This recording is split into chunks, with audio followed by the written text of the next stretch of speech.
प्रिय विद्यार्थियों, मैं डॉक्टर विनीता निर्वाण, एमएलवी गवर्नमेंट कॉलेज भीलवाड़ा।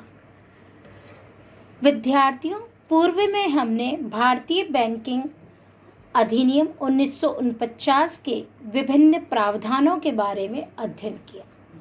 पूर्व के व्याख्यानों की कड़ी में आज हम भारतीय बैंकिंग नियमन अधिनियम 1949 के अंतर्गत रिजर्व बैंक की द्वारा बैंकिंग व्यवस्था को सुचारू रूप से संचालन करने तथा नियंत्रण व्यवस्था के लिए कुछ व्यापक अधिकार दिए गए हैं। इन अधिकारों में आवश्यकतानुसार समय समय पर अनेक संशोधन भी किए गए। अधिनियम के मुख्य प्रावधान में कुछ महत्वपूर्ण अधिकार इस प्रकार हैं। धारा 21 के अनुसार रिजर्व बैंक जनहित में किसी भी बैंक या समस्त बैंक के लिए अग्रिम नई नीति बना सकता है, अर्थात आवश्यकता पड़ने पर जमा नीति के संदर्भ में कुछ अन्य अंतर कर सकता है या नई नीति भी बना सकता है।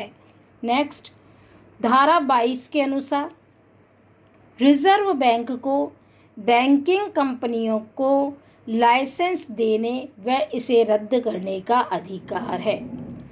धारा 23 के अनुसार रिजर्व बैंक से बैंकों को शाखा विस्तार या स्थानांतरण के लिए अनुमति लेना अनिवार्य है। धारा 27 के अनुसार बैंकों के लिए यह आवश्यक है कि अधिनियम के तहत चाहे गई समस्त प्रारूप या प्रपत्र व सूचनाएं समय समय पर रिजर्व बैंक के पास भेजी जाए तथा साथ ही साथ रिजर्व बैंक किसी भी बैंक को किसी भी प्रकार की सूचना भेजने के लिए कह भी सकता है अथवा आदेशित भी कर सकता है।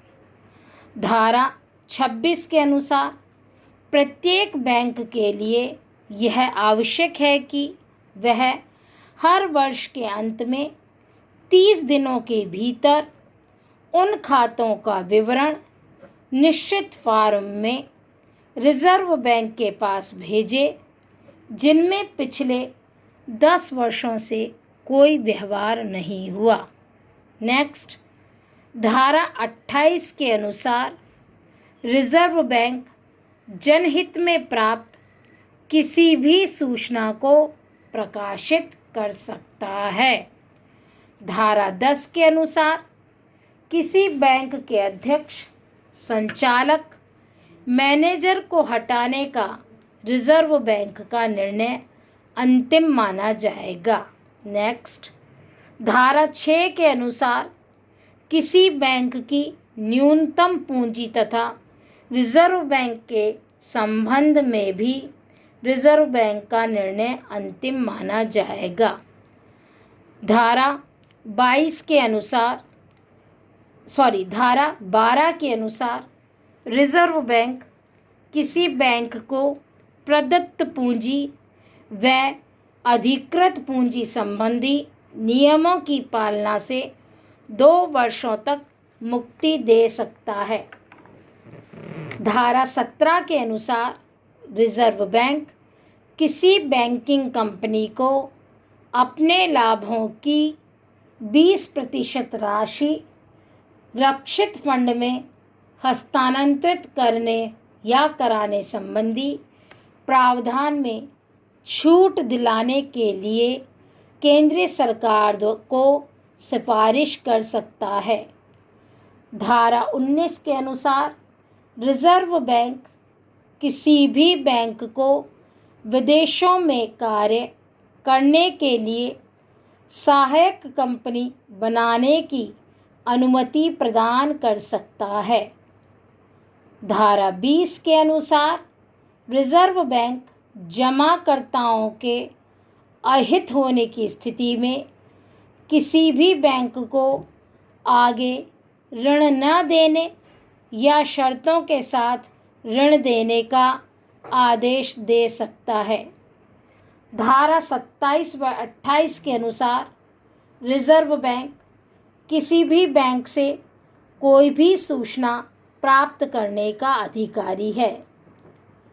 धारा 31 के अनुसार वित्तीय वर्ष की समाप्ति के बाद 3 माह के भीतर अंकेक्षित अंतिम खाते प्राप्त करने का रिजर्व बैंक को अधिकार है। रिजर्व बैंक समय सीमा में 3 माह की अतिरिक्त छूट दे सकता है। धारा 35 के अनुसार कोई भी बैंक अपने प्रबंध संचालक की नियुक्ति संबंधी व्यवस्थाओं में परिवर्तन रिजर्व बैंक की पूर्व अनुमति के बिना नहीं कर सकता है। धारा 36 के अनुसार रिजर्व बैंक को निम्नलिखित अधिकार भी प्राप्त है। रिजर्व बैंक किसी बैंक या सभी बैंकों को विशेष सौदे न करने की चेतावनी दे सकता है या प्रतिबंध लगा सकता है। किसी भी बैंक को ऋण देकर सहायता प्रदान कर सकता है। किसी भी बैंक की संचालक मंडल की सभा बुलाने का अधिकार भी रिजर्व बैंक को प्राप्त है। रिजर्व बैंक अपने अधिकारी को किसी भी बैंक के संचालक मंडल की सभा में उपस्थित होने व अपने विचार प्रस्तुत करने का आदेश दे सकता है। वह सभा की कार्यवाही की रिपोर्ट प्रस्तुत करने के लिए कह सकता है। रिजर्व बैंक किसी भी बैंक को यह आदेश दे सकता है कि रिजर्व बैंक के विशेष अधिकारी को संचालक मंडल की सभा की सूचना देवें। रिजर्व बैंक निरीक्षण के पश्चात बैंक के प्रबंध में परिवर्तन करने का आदेश दे सकता है। धारा 36 के अनुसार रिजर्व बैंक किसी भी बैंक में उसके द्वारा भेजे गए विवरणों की सत्यता की जांच हेतु अधिकारी नियुक्त कर सकता है। धारा 38 के अनुसार रिजर्व बैंक न्यायालय में विशेष अवस्थाओं में किसी बैंक के समापन के लिए आवेदन प्रस्तुत कर सकता है। धारा 39 के अनुसार किसी बैंक के विघटन की दशा में निस्तारक नियुक्त किया जा सकता है।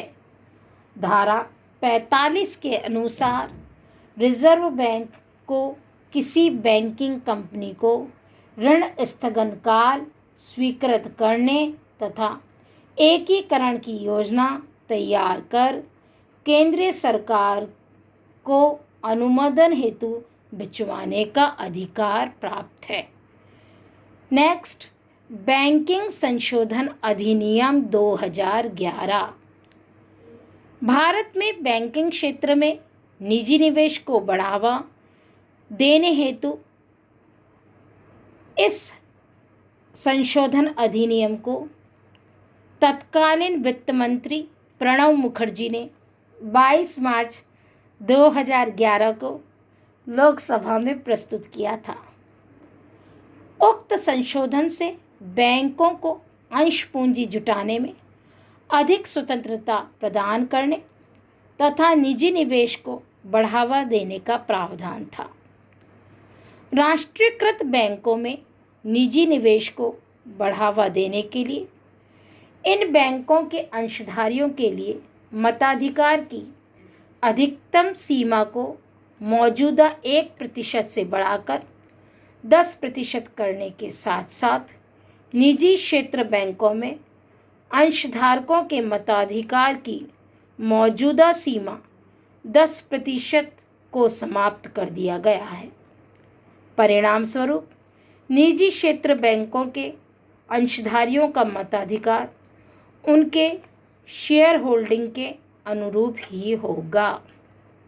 नेक्स्ट, भारतीय बैंकिंग नियमन अधिनियम 1950 में भारतीय बैंकिंग नियमन अधिनियम 1949 यानी 1949 में संशोधन अगस्त 2003 के अनुसार भारतीय बैंकिंग नियमन अधिनियम 1949 में अगस्त 2003 में किए गए संशोधन से भारतीय रिजर्व बैंक अर्थात आरबीआई को बैंकों के नियंत्रण की अधिक शक्तियां प्रदान की गई।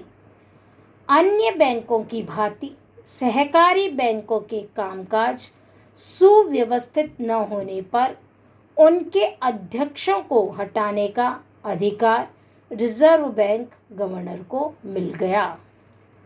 साथ ही साथ क्षेत्रीय बैंकों के लिए न्यूनतम पूंजी 5 करोड़ रुपए तथा अन्य बैंकों के लिए 100 करोड़ रुपए न्यूनतम पूंजी का प्रावधान करने के साथ साथ सहकारी समितियों की न्यूनतम पूंजी 25 लाख रुपए का प्रावधान किया गया। केंद्रीय सरकार को अधिकार। बैंकिंग नियमन अधिनियम के तहत केंद्रीय सरकार को निम्न अधिकार प्रदान किए गए। धारा 52 के अनुसार रिजर्व बैंक से परामर्श करके बैंकिंग अधिनियम को लागू करने के लिए नियम बनाकर गजट में प्रकाशित किया जा सकता है और नियमों की व्याख्या भी की जा सकती है। नियमों में परिवर्तन या संशोधन भी किया जा सकता है। धारा 53 के अनुसार केंद्रीय सरकार रिजर्व बैंक की सलाह से किसी भी बैंक को इस अधिनियम की किसी या अन्य किन्हीं धाराओं या उपधाराओं से निश्चित अवधि या सामान्यतः लागू होने से मुक्त करने की घोषणा गजट में प्रकाशित कर सकती है। रिजर्व बैंक द्वारा किसी बैंक का लाइसेंस रद्द करने पर बैंक को 30 दिन के भीतर केंद्रीय सरकार के पास अपील करने का अधिकार होता है तथा इस संबंध में केंद्रीय सरकार का निर्णय अंतिम माना जाता है। धारा 44A सबसेक्शन 7 के अकॉर्डिंग केंद्रीय सरकार रिजर्व बैंक के परामर्श से जनहित में 2 या 2 से अधिक बैंकिंग कंपनियों के एकीकरण के लिए कह सकती है। धारा 45 के अनुसार केंद्रीय सरकार रिजर्व बैंक की सिफारिश पर अधिक से अधिक 6 माह के लिए किसी भी बैंक को विलंब काल दे सकती है। रिजर्व बैंक द्वारा प्रस्तावित बैंकों के एकीकरण या पुनर्गठन की योजना को स्वीकृत किया जा सकता है।